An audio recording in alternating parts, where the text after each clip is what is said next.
성경은 하나님의 책인 동시에 사람의 책이기도 합니다. 또한 하나님의 말씀인 동시에 그 시대를 살았던 사람들의 이야기이기도 합니다. 성경은 어느 날 갑자기 하늘에서 뚝 떨어진 것도 아니고요. 또한 하나님께서 누군가에게 받아 적으라 구술하신 것도 아닙니다. 그 시대를 살았던 사람들, 그리고 하나님의 은혜를 입고 그 거룩하신 감동을 경험한 사람들의 기록입니다. 하나님께서는 이들의 말과 기록을 거룩한 하나님의 말씀이 되도록 역사하셨고요. 그 기록한 말씀을 하나님의 거룩한 말씀이 되게 하셨습니다. 따라서 우리가 성경을 읽는다는 것은 먼저 거룩한 하나님의 말씀을 읽는 것이고, 다음은 그 하나님을 전하고 보여주기 위해 가장 공교한 글로 기록하여 전한 가장 숭고한, 어찌 보면 한 개인의 문학 작품과 같은 그런 작품도 읽게 되는 감동을 경험하는 것이지요.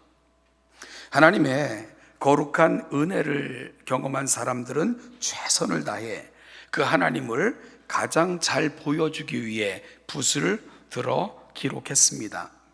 그래서 성경 기록에는 많은 문학적 툴들이 사용되었고요.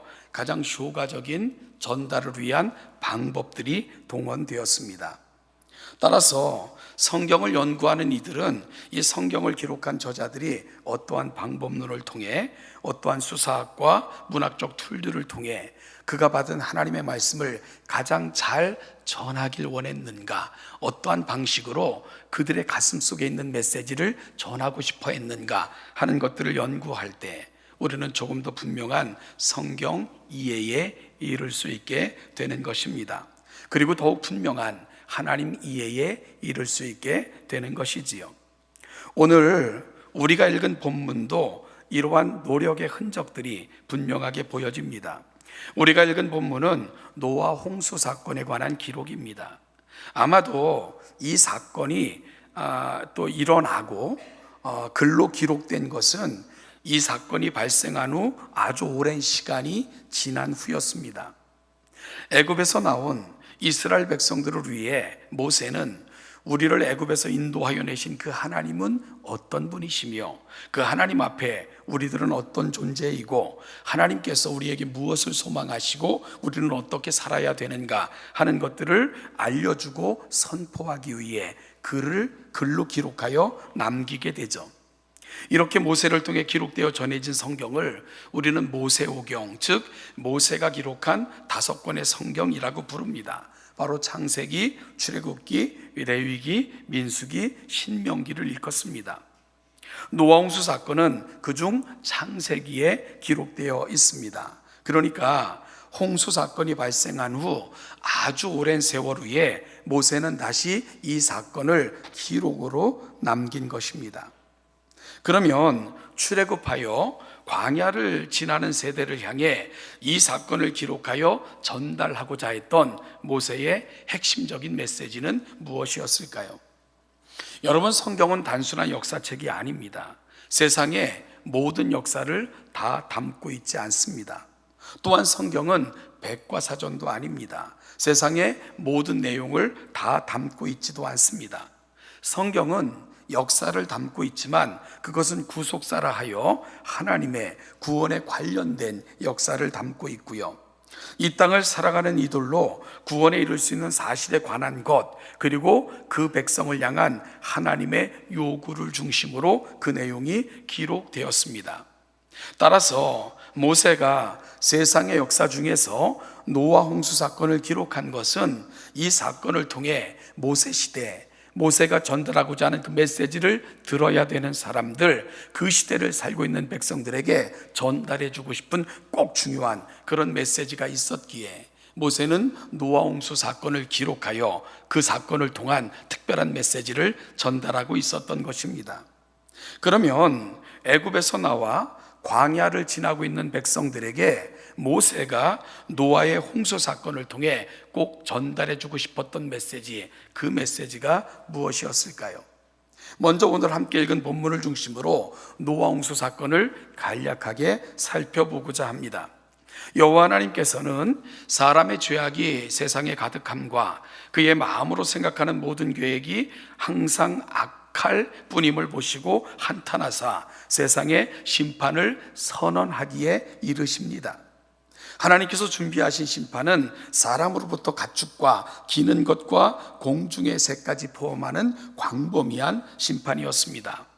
단 이러한 세상의 관영한 죄 가운데서도 자신을 지켜 의로운 삶을 살았던 노아는 여호와께 은혜를 입었고 이 심판에서 살아남을 수 있었습니다. 하나님의 심판은 물로 세상을 덮어 온 지면에 살아있는 것들에 대한 심판이었습니다. 이를 대비해서 은혜를 입은 노아는 하나님의 지시대로 배를 만들었고 그 유예 기간이 120년이라는 시간이 주어지게 됩니다. 하나님의 심판의 날이 다가오자 하나님께서는 홍수가 나기 전 7일 전에 노아의 식구들에게 배 안으로 들어갈 것을 명령하셨습니다. 그렇게 해서 노아의 7 식구와 혈육 있는 모든 생물이 종류대로 지시된 숫자대로 방주 안에 들어갔고 또한 먹을 것을 함께 실었습니다. 그리고 7일이 지나자 하나님의 말씀대로 홍수가 땅을 휩쓸어 순식간에 세상은 물에 잠기게 되었습니다.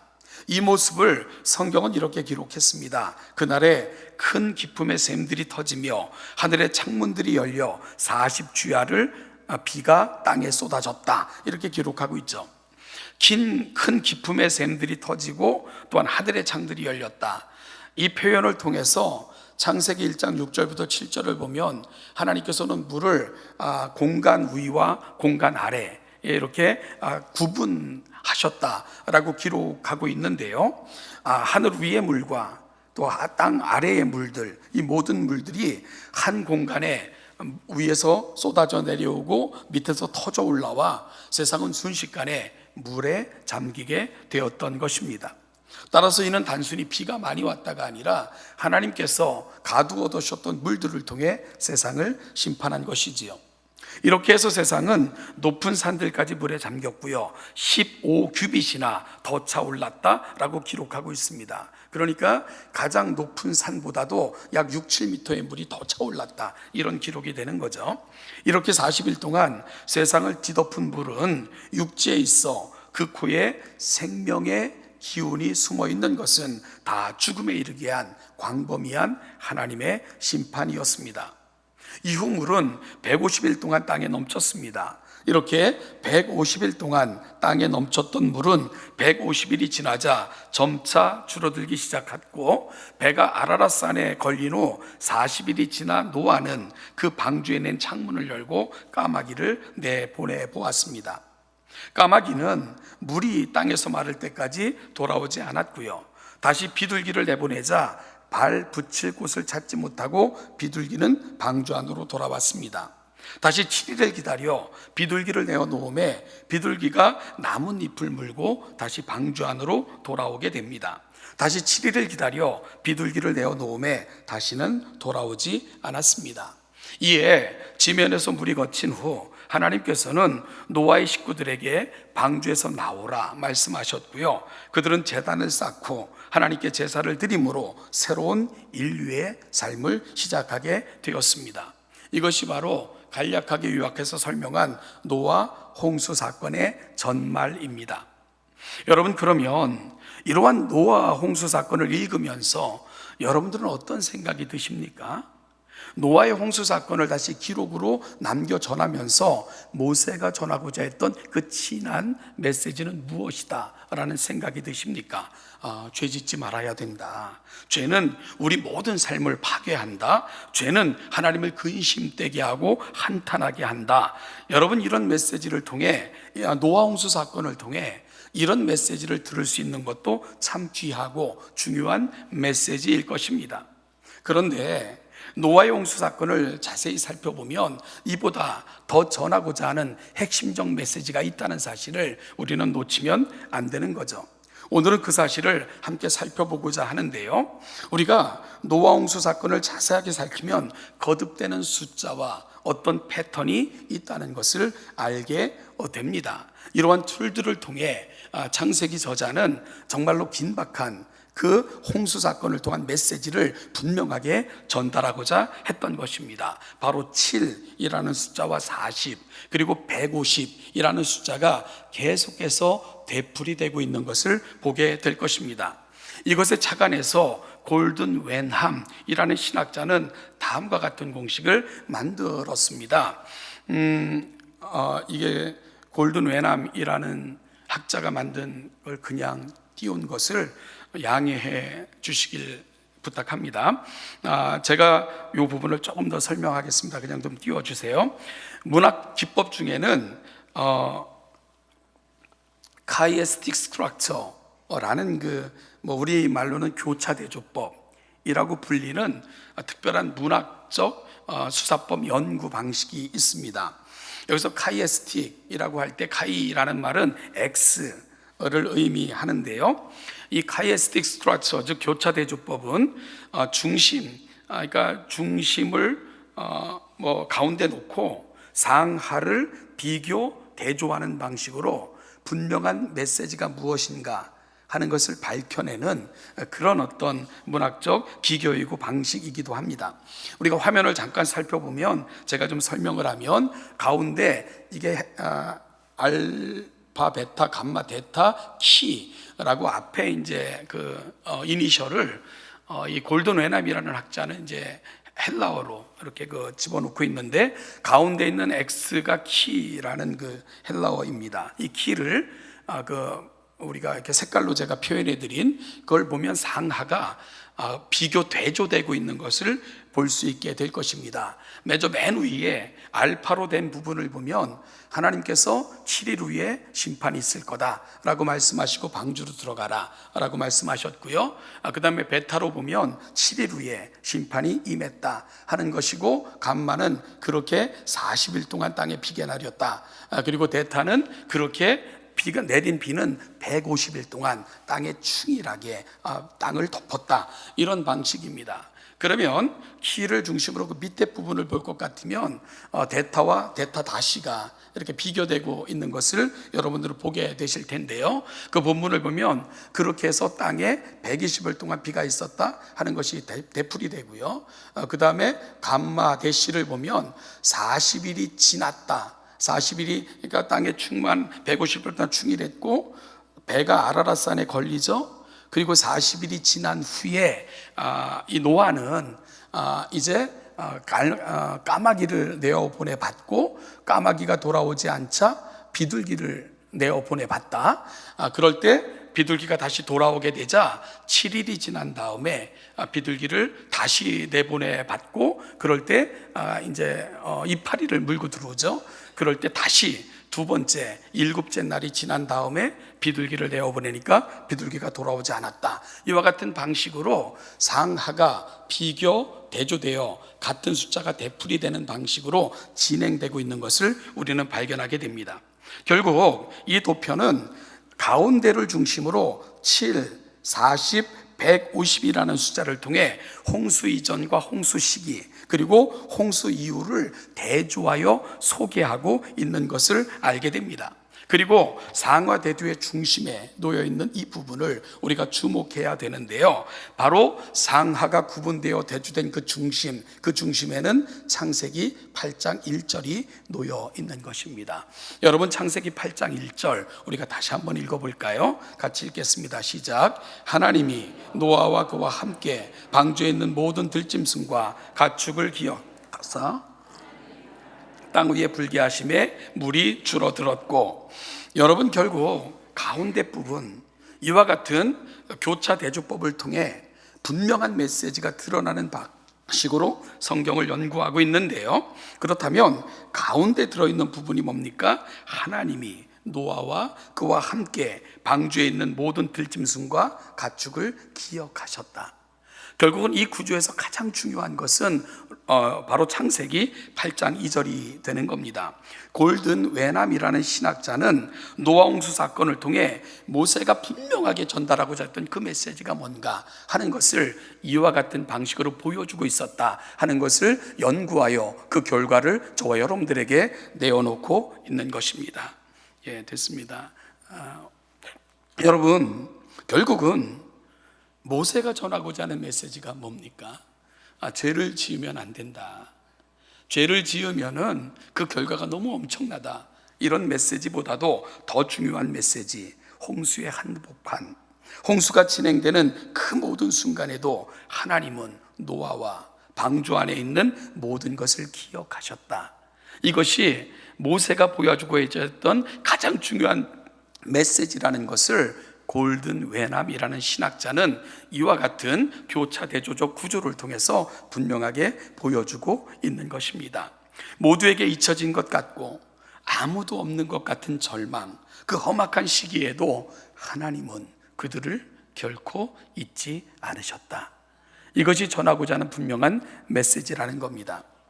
여러분들은 성경을 읽으면서 많은 생각을 해보시는 적이 있나요? 그렇다면 그 방주안은 어땠을까? 이런 생각을 해보신 적이 있나요? 무려 홍수가 예고되고 진행되고 방주에서 내올 때까지의 시간이 거의 1년 가까운 시간입니다. 하나님께서 준비하라 해서 배를 준비했고요, 들어가라 해서 배에 들어갔어요. 그 방주의 모양이 어땠을까?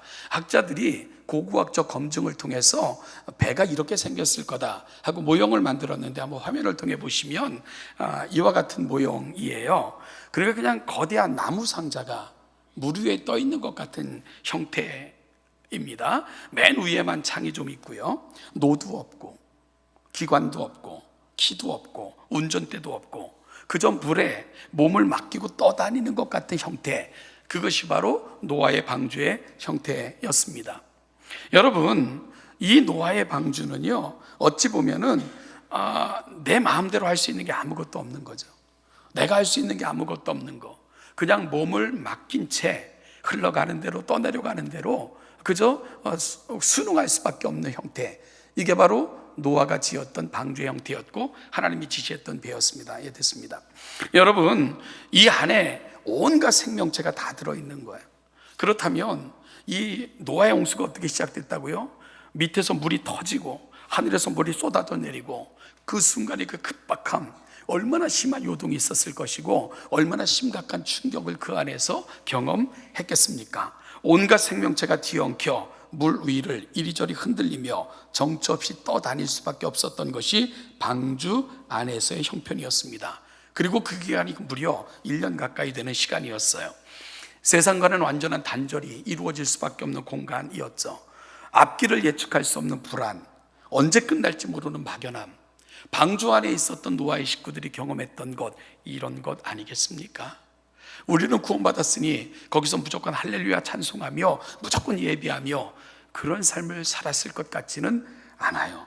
방주 안은 그야말로 예측할 수 없는 공간이었을 것이고 그런 시간이었을 것입니다. 모두가 사라지고 모든 것이 불확실하고 모든 것이 막연한 상황, 어찌 보면 방주 안에 있었던 노아의 가족들의 모습은 한순간 한순간이 어찌 보면 막연함과 두려움과 예측할 수 없음에 대한 막막함, 이런 것들이 가득했던 그런 시간이 아니었을까. 그런데 그런 순간에도 그런 시간에도 그런 상황에도 하나님은 그들을 기억하셨더라. 하나님은 그들을 잊지 않으셨더라.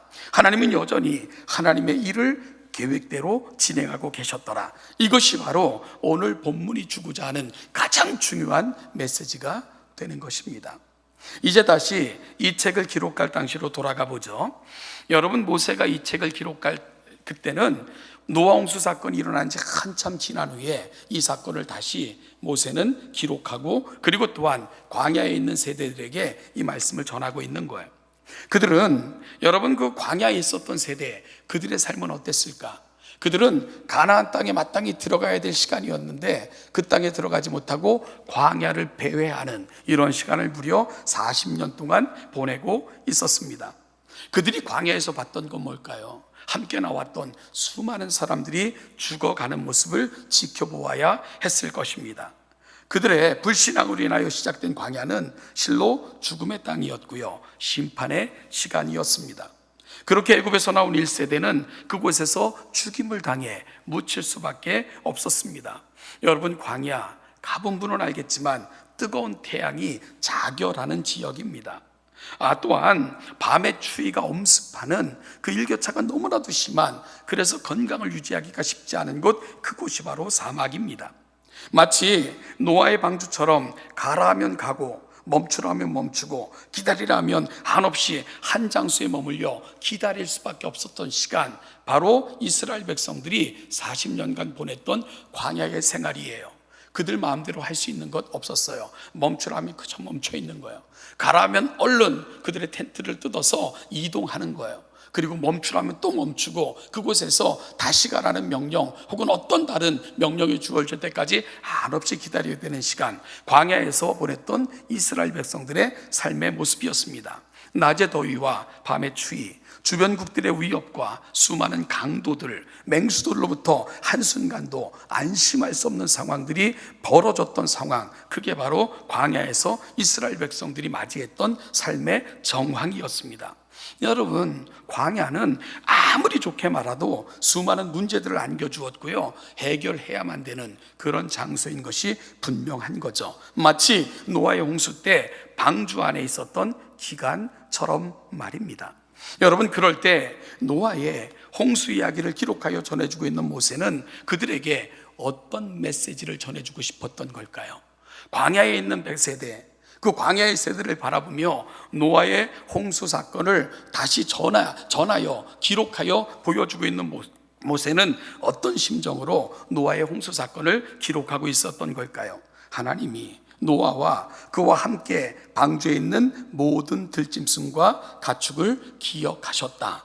그리고 하나님은 지금 여전히 여기서도 일하신다.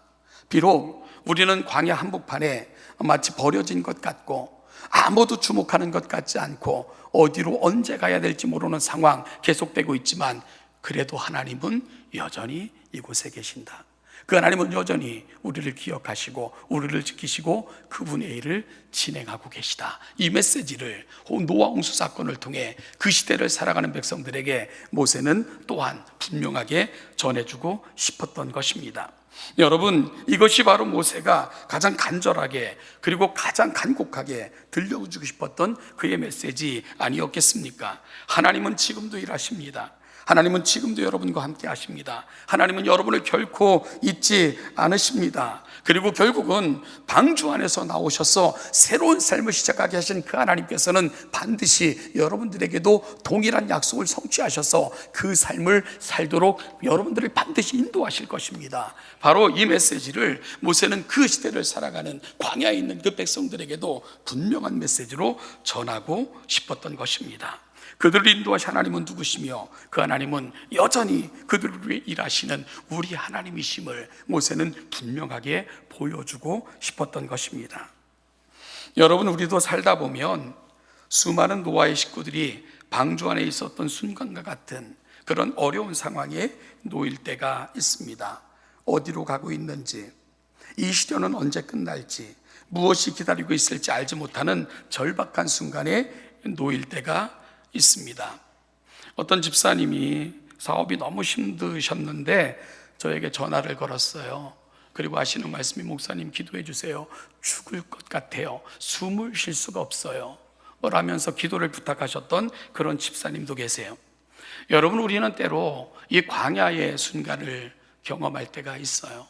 우리는 종종 방주 안에 갇혀있듯 있었던 노아의 식구들과 같은 그런 삶의 상황에 놓일 때도 종종 있습니다. 수많은 산적한 문제들이 호시탐탐 이스라엘 백성들을 노렸던 광야 한복판에 놓여 있었던 것 같은 위기가 우리 인생에 찾아오기도 합니다.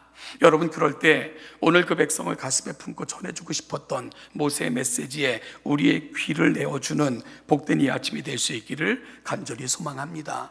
세상과의 단절, 어디로 갈지, 언제 끝날지 모르는, 정말로 그저 물길 닿는 대로 떠내려갈 수밖에 없는 상황, 그럴 때 모세는 하나님의 분명한 이야기를 들려줍니다. 하나님이 노아와 그와 함께 방주에 있는 모든 들짐승과 가축을 기억하셨다.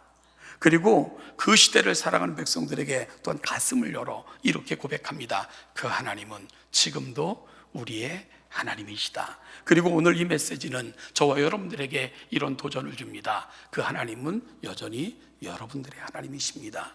여전히 이 나라의 하나님이십니다. 여전히 한국교회 하나님이십니다. 여전히 우리 가족의 하나님이십니다. 그 하나님을 다시 확인하신 가운데 오늘 모세가 들려주고 싶어하는 이 분명한 메시지를 다시 가슴에 담고 위대한 믿음의 싸움, 믿음의 여정을 시작하시는 동천의 성도들 되시기를 주님의 이름으로 축복합니다. 기도하겠습니다.